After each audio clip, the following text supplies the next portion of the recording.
Hello दोस्तों, मैं जाकिर हुसैन आपकी जेडएस क्लास में स्वागत करता हूं।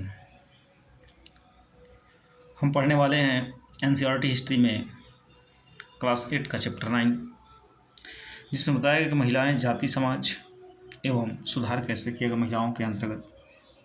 ये वीडियो नंबर ये पार्ट 2 होगा। पार्ट 1 कराया जा चुका है, पार्ट 2 होगा। और देखिए कैसे कैसे समाज में सुधार होता है, कैसे विधवा विवाह खत्म किया जाता है, कैसे जो होता है सती प्रथा को खत्म किया जाता है, कैसे विद्यालयों के लिए जो लड़कियों के लिए विद्यालय खोले जाते हैं कोलकाता बम्बई के अंतर्गत जो होती है, कैसे जो है ज्योतिराव फुल्ले, उसके साथ जो है आपके राजा राम मोहन राय, अंग्रेज, इनके अंतर्गत जो है किस प्रकार के सुधार लाना चाहते हैं, इन सारी चीज़ों को हम देखते हैं। यहाँ देखते हैं कि मंदिरों में जाने के लिए किसको अनुमति दी थी या कौन जा सकता था मंदिरों के अंतर्गत। तो हम बात करें यहाँ पे कि अंबेडकर एक महार परिवार से पैदा हुए थे। बचपन में उन्होंने इस बात को बहुत नज़दीक से देखा था कि रोजाना की ज़िंदगी में जातीय भेदभाव और पूर्वाग्रह क्या होता है। अंबेडकर जी बहुत प्रताड़ित हुए थे समाज से, और समाज को वो बचपन से देख रहे थे कि महार जाति के लोगों को किस प्रकार से जो है उनके साथ भेदभाव, किस प्रकार के साथ दुर्व्यवहार किया जाता है। इस समाज के अंतर्गत उच्च जातियों के बीच स्कूल में उन्हें कक्षा से बाहर निकल जमीन पर बैठना पड़ता था। उन्हें सवर्ण बच्चों द्वारा इस्तेमाल किए जाने वाले नलकों से पानी पीने की इजाज़त नहीं थी।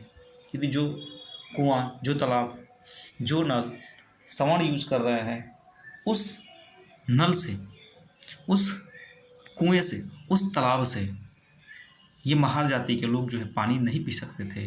भले ही प्राण क्यों न चले जाए, भले ही अपनी जान क्यों न गंवा दे, लेकिन यदि पानी पी लेते थे तो वैसे भी मर जाना था। वैसे भी सवर्ण लोग इसको क्या कर, इनको मार करके जो है अछूत बोलते, इन सारी चीज़ें जो होते करते थे।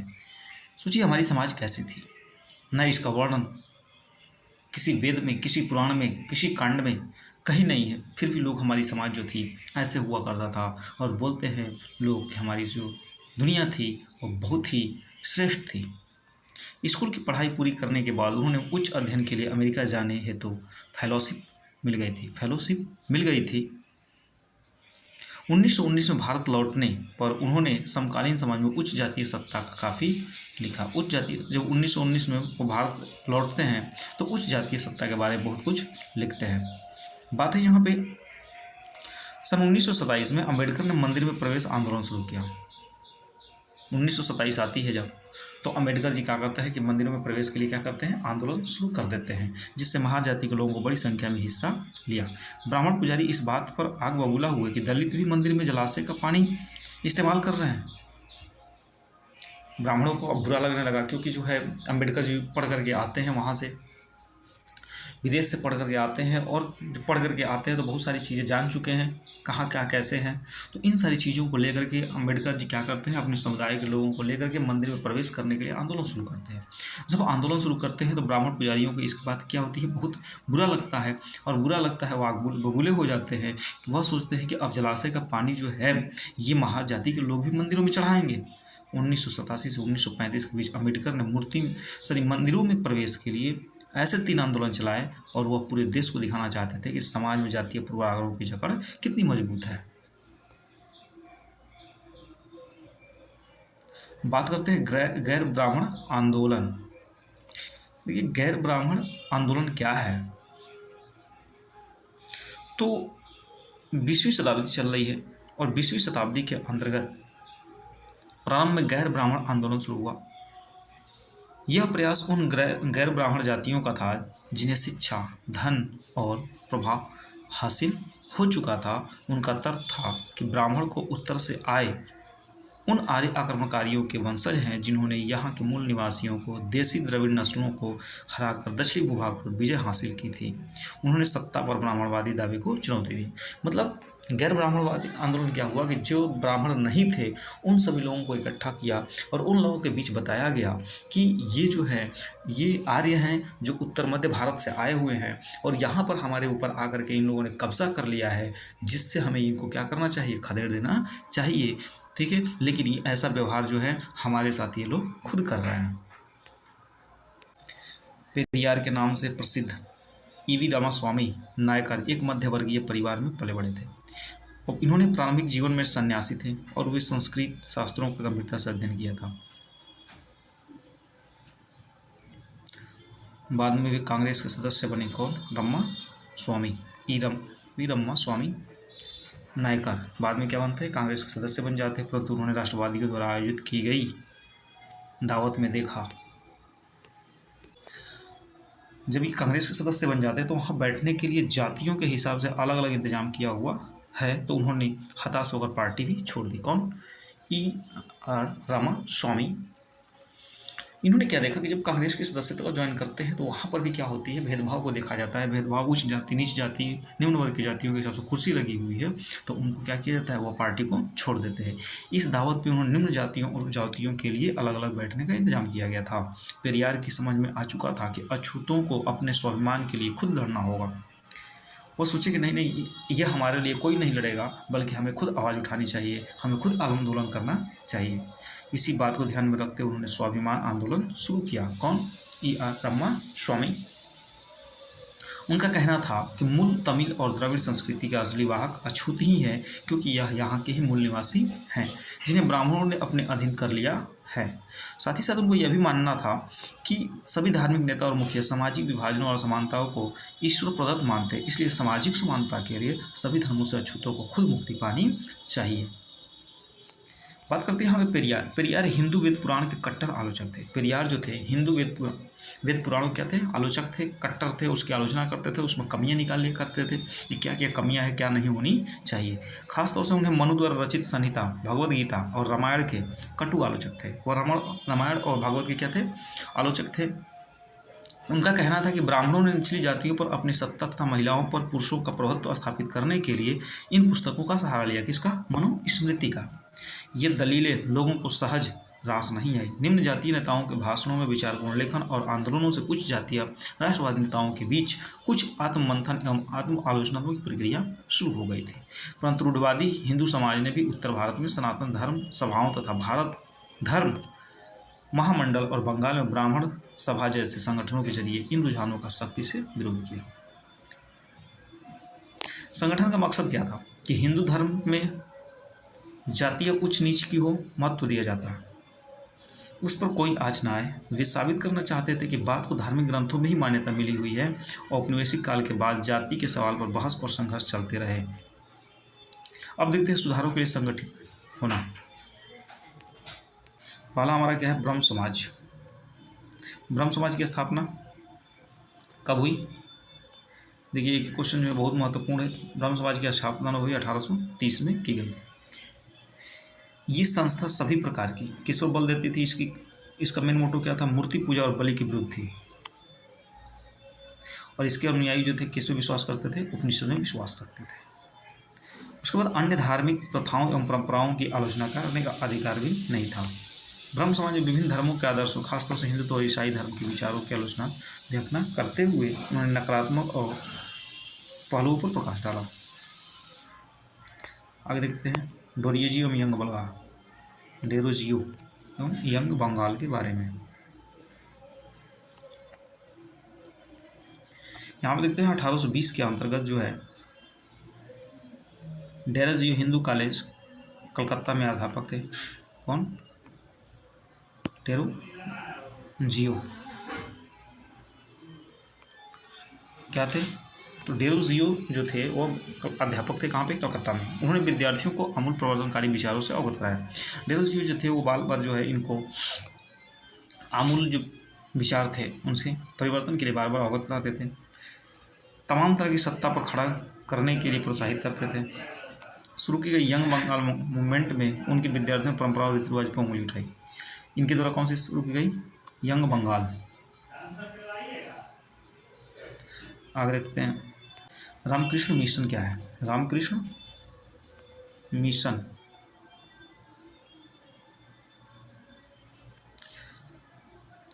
रामकृष्ण मिशन की बात करें, रामकृष्ण मिशन की शुरुआत जो की गई वह की गई थी स्वामी विवेकानंद के गुरु रामकृष्ण परमहंस के द्वारा। और यह जो है यह मिशन समाज और निस्वार्थ श्रम के जरिए मुक्ति के लक्ष्य पर जोर देता था। स्वामी विवेकानंद जिनका मूल नाम क्या था, नरेंद्र दत्त था। कई बार क्वेश्चन पूछा गया है, दूसरा क्वेश्चन यहाँ से आपको मिल रहा है। और ये जो थे आधुनिक विचारधारा से जोड़ने का प्रयत्न कर रहे थे।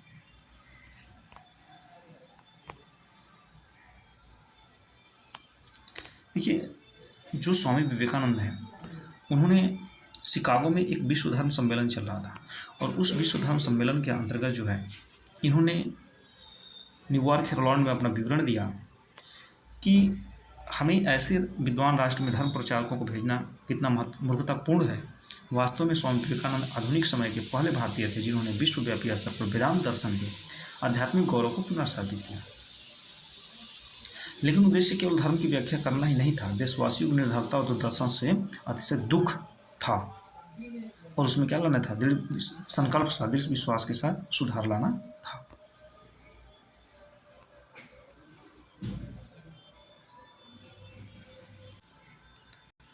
जनसमूह की दशा उन्नत हो, भगवान भारत अथवा भारत के लोगों को उन्होंने रसोई घर के धर्म की संकीर्ण चारदीवारी से बाहर निकलने और राष्ट्र की सेवा में एकजुट होने का आह्वान किया। कौन? स्वामी विवेकानंद। शिकागो में अपनी जो है धर्म सम्मेलन था, तो वहाँ पर भाषण देते हुए उन्होंने कहा कि सभी लोगों को घर से बाहर निकलने की क्या है, आवश्यकता है। घर के बाहर की दुनिया देखना भी जरूरी है। इस आह्वान और भारतीय राष्ट्रवाद की प्रारंभिक अवस्था में उन्होंने असाधारण योगदान दिया।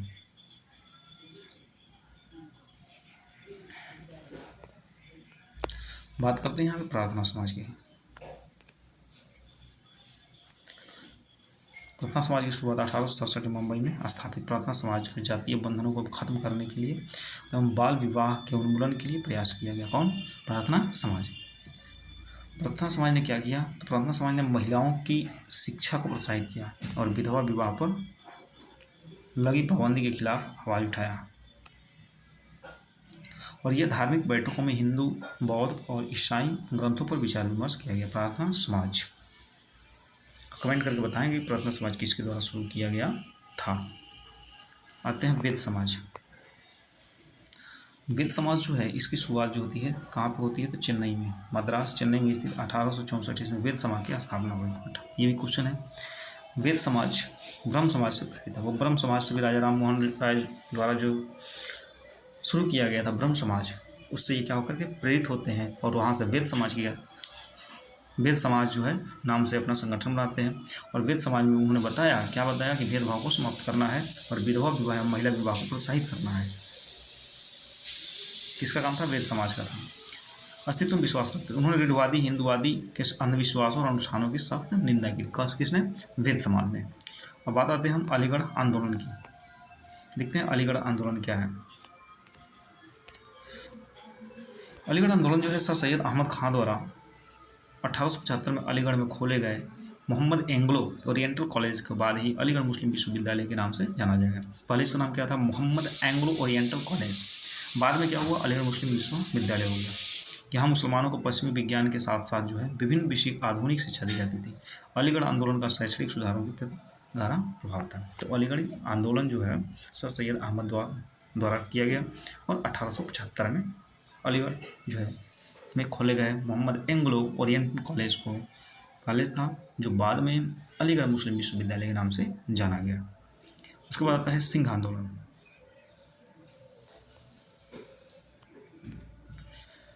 सिंह सभा आंदोलन क्या है? तो सिखों के सुधारवादी संगठन के रूप में सिंह सभाओं की स्थापना 1873 में कब होती है? 1873 ईस्वी में अमृतसर से शुरू हुई। बाद में 1879 में लाहौर में हिंदू सभा का गठन किया गया। बाद में 1879 में लाहौर में भी हिंदू सिंह सभा का गठन किया गया। पहला जो किया गया 1873 में अमृतसर से शुरू हुई। बाद में 1879 में किया गया लाहौर में। सिख धर्म को अंधविश्वासों, जातीय भेदभावों और ऐसे आचरण जिसे गैर सिख समझता था मुक्त कराने का प्रयास किया गया। मतलब सिंह सभा आंदोलन का क्या था कि जो सिख धर्म के लोग जो अंधविश्वास फैला रहे हैं उससे क्या करना है? हमें मुक्त कराना है। चलिए कुछ अन्य देख लेते हैं।